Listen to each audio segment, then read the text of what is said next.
میرے محترم بھائیو بزرگوں، ذرا غور کرو، نبی کریم صلی اللہ علیہ وسلم ایک ایسی حقیقت بتا رہے ہیں جو ہمیں نظر نہیں آتی مگر ہر لمحہ ہمارے گرد کام کر رہی ہے۔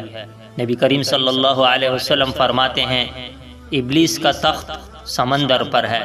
شیطان کوئی عام دشمن نہیں ہے میرے عزیزو، وہ باقاعدہ بادشاہ بنا ہوتا ہے، اس کا تخت ہوتا ہے، اس کا نظام ہے، اس کی پلاننگ ہے۔ پھر فرمایا وہ اپنے لشکروں کو زمین میں پھیلا دیتا ہے، یعنی ہر گلی میں، ہر موبائل میں، ہر بازار میں، ہر اسکرین پر شیطان کے کارندے سرگرم ہے۔ شیطان خود گناہ نہیں کرواتا بلکہ وہ تو صرف آئیڈیا دیتا ہے، عمل تو ہم خود کرتے ہیں۔ پھر نبی کریم صلی اللہ علیہ وسلم نے فرمایا وہ لوگ شیطان کے نزدیک سب سے زیادہ قیمتی ہوتے ہیں جو سب سے بڑے فتنے بازی کرتے ہیں، یعنی جو ایمان کو ہلا دے، جو خاندان توڑ دے، جو شوہر بیوی میں نفرت ڈال دے، جو نوجوان کو بے حیائی کی طرف لے جائے، جو دین سے بدظن کرے۔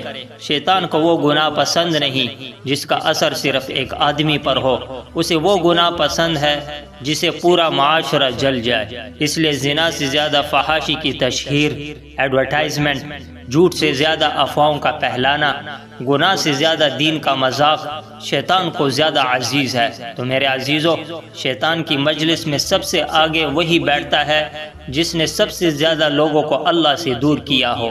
تو یہ حدیث ہمیں جگانے آئی ہے، شیطان کوئی خیالی چیز نہیں، وہ منظم دشمن ہے۔